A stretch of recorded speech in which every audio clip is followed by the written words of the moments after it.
Hi guys, Nick from HiFi Collective here. Today we're going to be messing about with the Ditton 44s. If you recall, we have done a video whereby we changed the crossover. Initially we did a crossover using film caps, bigger ones, but then we did another video that used non-polar electrolytics, and we did a bit of an A to B comparison.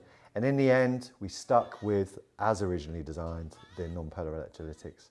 So both speakers have those caps inside, but we're doing some works today, and unfortunately these guys have seen better days. Very kind of low-key speaker posts. Problem is that you put your bananas in and they're just loose and they come undone, and it's just a bit annoying. So objective today is we're going to swap these guys around, get some new ones. Don't know which ones I'm going to use until I know what the diameter of the holes are and how the connection is inside. So first things first, we're going to take the drive unit out, the woofer, which is how you access all the gubbins inside. Right, so taking off the holders.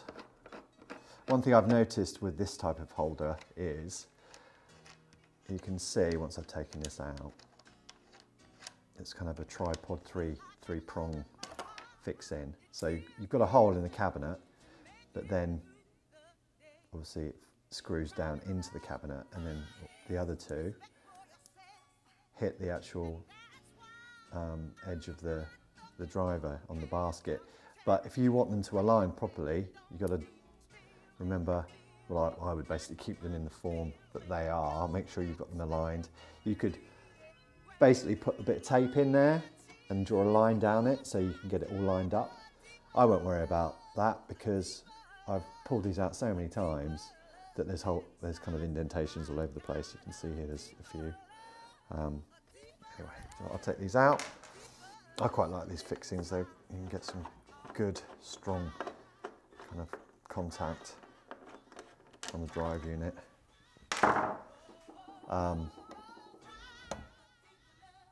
You might break your nail doing this.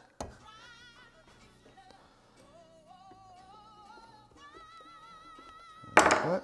Lift it up. Like that. Foam inside. Pull it out. Boom. Right, cool, that's pretty straightforward. You can see these two connections here, that one and that one. That's where the speaker posts come through. It's the other side. So obviously always a good idea to take a picture so you don't mess it up when you come to do the work. Cool. Oh, that's gone out. Right, I need a pair of pliers. Nut runners are a good thing to use, but these are probably imperial nuts, these. So I won't have the right size anymore.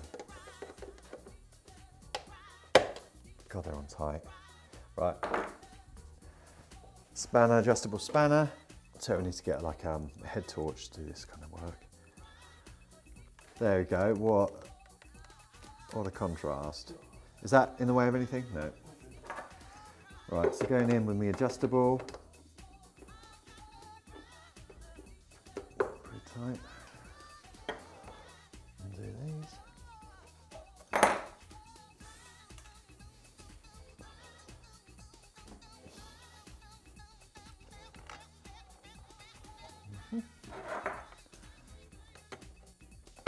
I'd keep the wiring the same.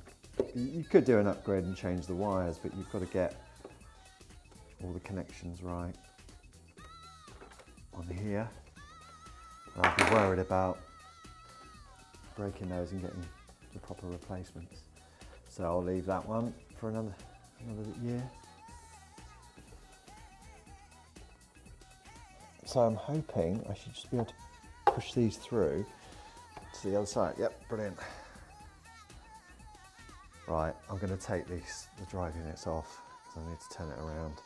Just taking a picture of how it should be. Brilliant. Be careful when you're doing this because the board that holds the receptacles isn't particularly strong. You can easily snap these, so you don't want that on there. Pop that to the side. And then we're going to...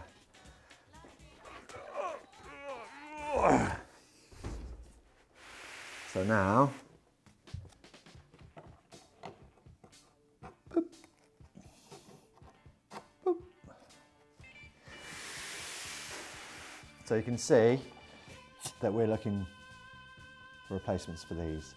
It would be cool if we had a replacement that had a similar diameter fixing hole. We also need two screw types, two nuts to keep it in place. So let's go to the store and see what we can find. Okay, so just opening up these. Now the only thing I've just remembered is we need two screws for this one, or do we? No, we don't, because we're going to solder these wires in, actually, I've decided. So we only need one screw, so I'm going to leave that washer on there and use the other one on the other side, because that will keep it in place. So we want a drill bit similar width to that.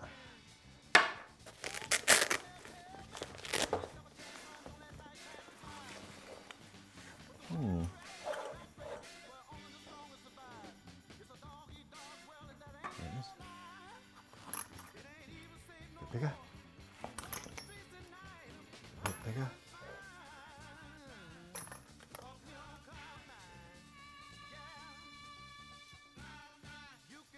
Let's turn this off.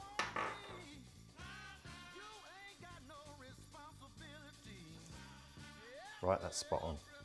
So we're going for a Imperial 5/16 of an inch diameter drill bit. So using Mark's trusty drill. I hope this fits in there. Yeah,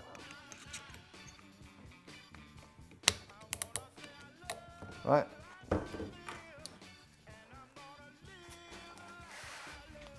Oh, yeah. Right. So turning this round. It's nice and easy.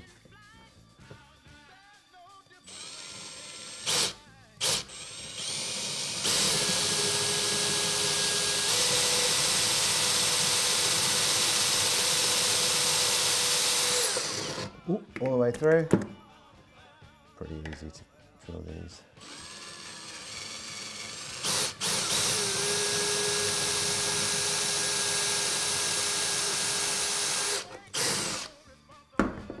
Brilliant.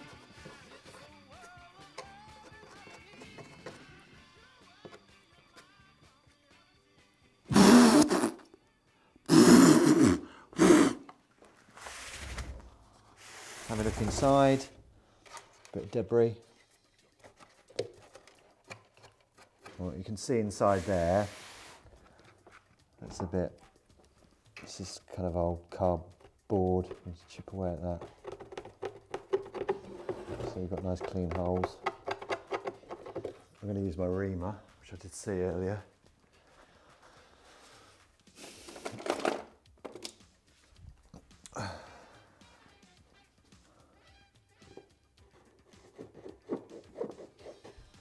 Too deep, because we want these to be flush once they're fitted, so we don't want loads of cardboard paper in the way.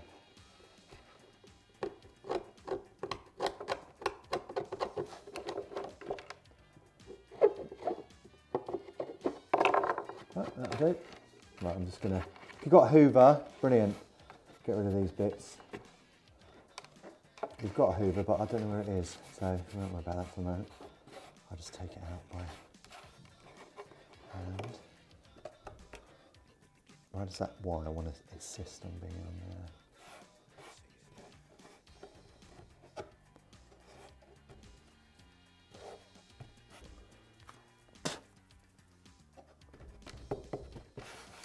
That's all that crap on. Okay, so we've established that the black end is on the right side here. So we're going to pop these in.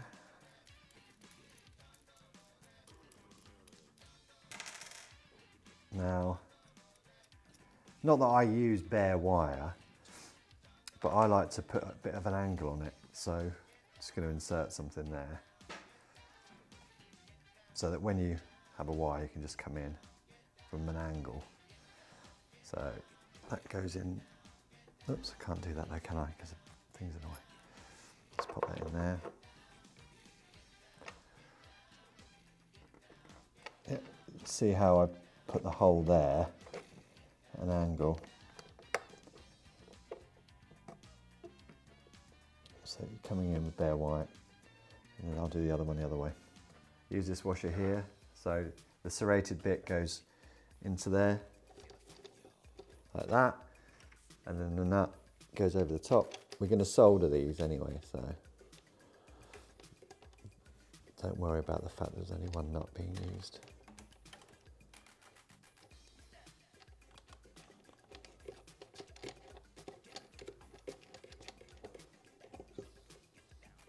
Cool. So at the back, I'm making sure it doesn't twist round. Adjustable spanner. And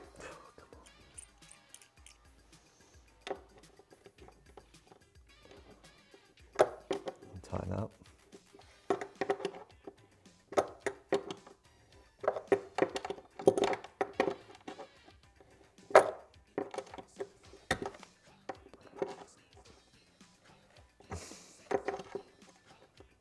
Goes around a good few times.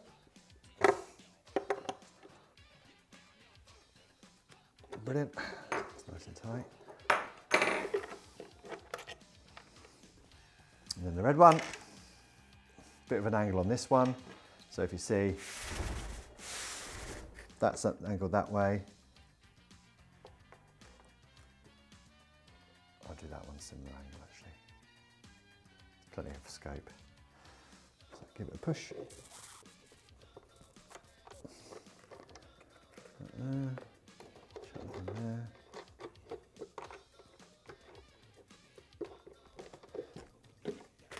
Swish it around.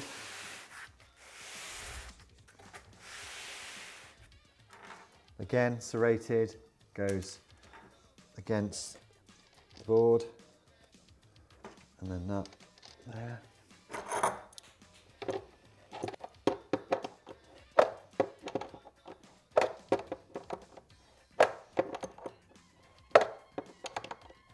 So if you look at the back here, similar angle of the entry hole coming from the side. I mean, I never use kind of bare wire scenarios, so I'll always use kind of 4mm bananas going in that way. So now we have to get them soldered up. So you may need to refer to your pictures. Obviously this one has a solder tag on, so I'm going to snip that off. Strip the wire, solder it, snip that away. Expose a bit of wire. Do the same to the other side. Start with fresh wire.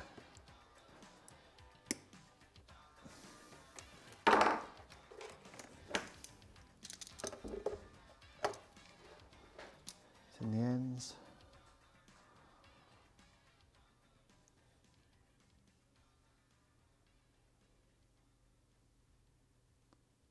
So you see the tip here, it's not a particularly wide chisel, it's probably a 2mm chisel. So I recently changed these to a smaller one, but the original one was like 5mm. But what I've noticed is things take a bit more time to heat up. So now we're going to be soldering up to a speaker post. You need quite a bit of heat. So I'm hoping this chisel size will be enough. to do the job. Also be aware that you've got them downward, so I'm going to tip it up in a minute because the solder will just go straight down to the bottom and you don't really want it there. So I'm going to put a bit of an angle on it again. So I'm going to leave the soldering iron in a good few minutes just to heat everything up. Did I say a good few minutes? I meant, I don't know, half a minute. And then I'm going to introduce the solder. Is it taking onto the metal?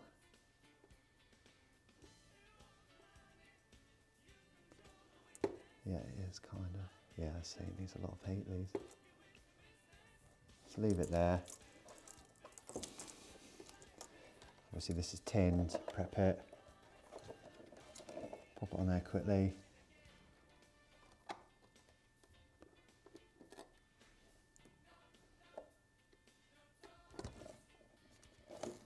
There you go. Not really happy with that, so I'm going to go back in. Yes, it is worth having a bigger tipped soldering iron.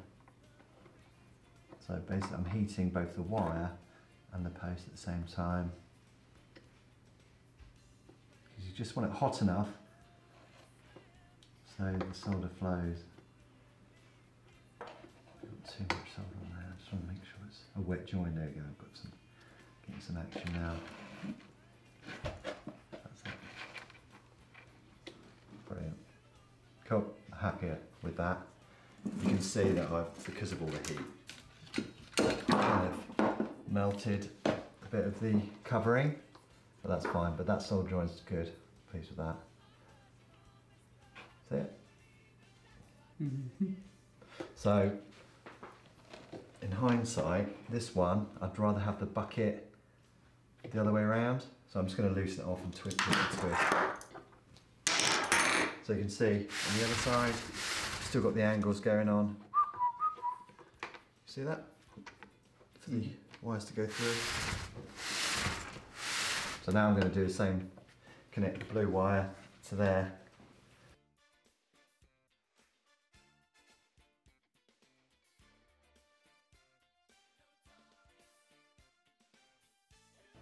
Yeah, that's fine. So kind of like this Weller soldering iron.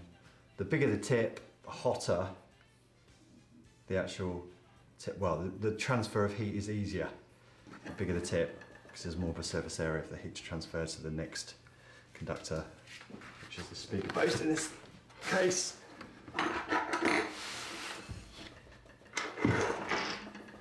Right, I'm happy with that, all good. So we've got these are the connections to the back of the speaker terminals, receptacles. So we're going to pop these on here. Going to refer to the picture. The yellow. So the yellow one goes to the left. That's here.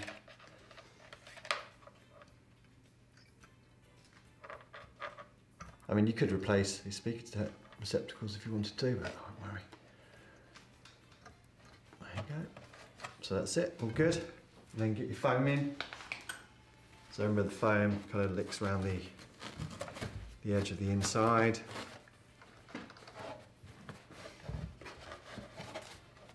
And then this chap, you can see from the indentations that this was on the inside. Doesn't really matter, but try and keep it the same as it ever was. Squeeze it, release it to fit in to the shroud of the other foam.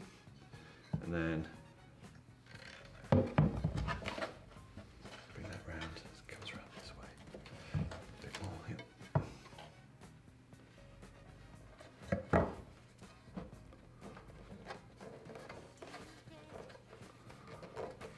Let's move it around a bit. Cool.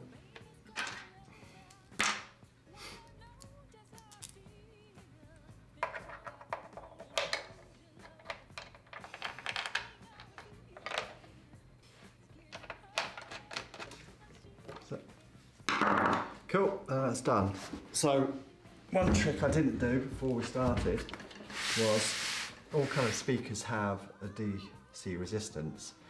So just to make sure before I do the changes, I'll check the DC resistance, and then after I've done the job I'll check it again just to make sure I've wired it up correctly. So you just need your meter.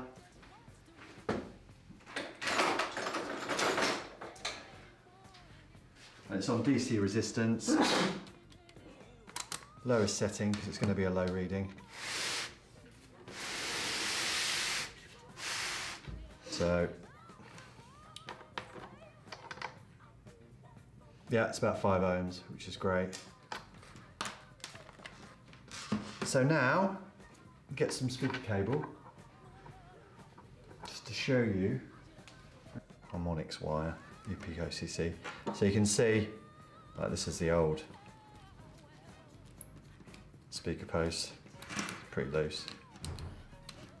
So now in here, nice strong contact, a lot of surface area because I know it's gone in quite deep. So that should give us more conductivity through cable into the speaker post, into the driver crossover. Bada bing. Easy one to do. They're about £6 a piece.